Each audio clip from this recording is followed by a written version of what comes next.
Welcome to HornAfrica Insight, your trusted source for East Africa's top news.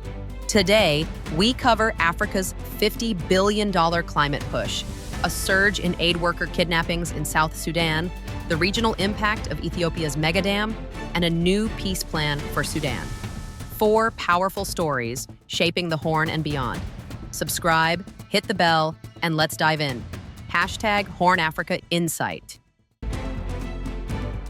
African leaders, meeting in Addis Ababa on September 10th, unveiled a $50 billion per year climate solutions initiative, according to Reuters. Spearheaded by Ethiopia's Prime Minister Abiy Ahmed, the Africa Climate Innovation Compact and African Climate Facility aim to fund 1,000 projects by 2030.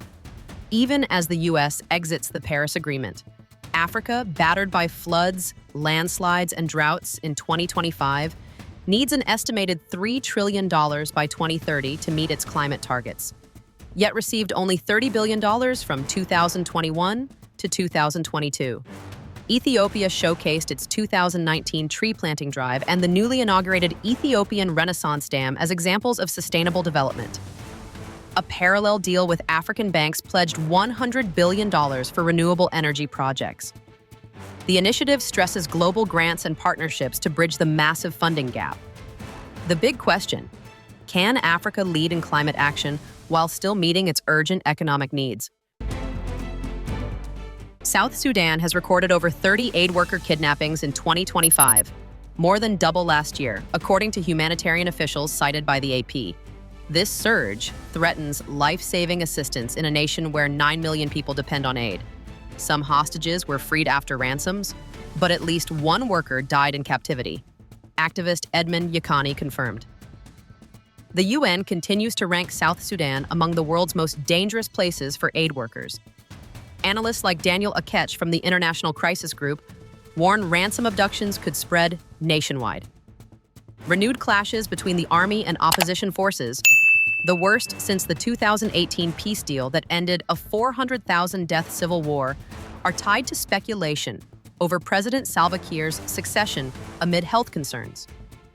Researcher Ferenc Marco notes ransom-driven kidnappings, unlike past political abductions, threaten to halt aid operations in central and western Equatorial. Can South Sudan restore safety for those delivering critical humanitarian relief? Ethiopia's $5 billion Grand Ethiopian Renaissance Dam, GERD, inaugurated September 9th, is now Africa's largest hydroelectric project, producing 5,150 megawatts to power 60% of Ethiopia's 120 million citizens, according to Sustainable Switch.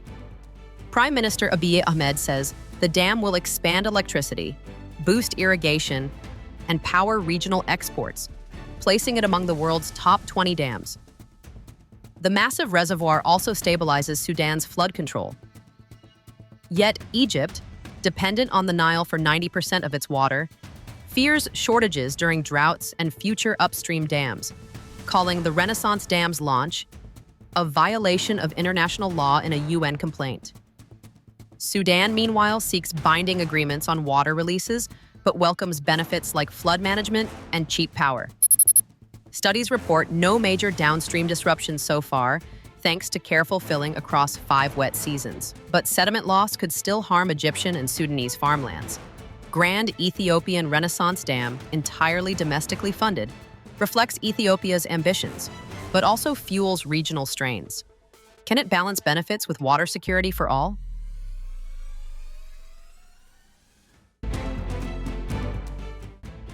The United States, Saudi Arabia, UAE, and Egypt have jointly proposed a 3-month humanitarian truce in Sudan, followed by a permanent ceasefire and 9-month transition to civilian rule, Reuters reports. This Quad initiative targets a war that has spiraled into the world's worst humanitarian crisis, with famine gripping Darfur. The Rapid Support Forces, RSF, holding much of Darfur, have declared a parallel government. Fierce battles continue in al-Fashir, worsening hunger and displacement. The Sudanese army, backed by Egypt and Saudi Arabia, accuses the RSF of receiving UAE support. Claims Abu Dhabi denies. The U.S. imposed sanctions September 12 on Sudan's Islamist finance minister and militia allies. Meanwhile, a UN ceasefire appeal for al-Fashir was accepted by the army but rejected by the RSF. Will this roadmap finally open a path to peace or falter like earlier deals?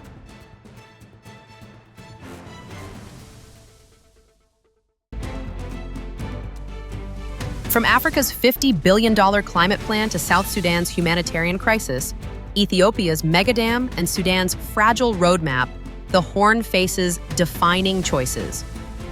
Which story do you think will shape the region most? Drop your thoughts below, subscribe, and follow us on X. Catch our shorts for these updates.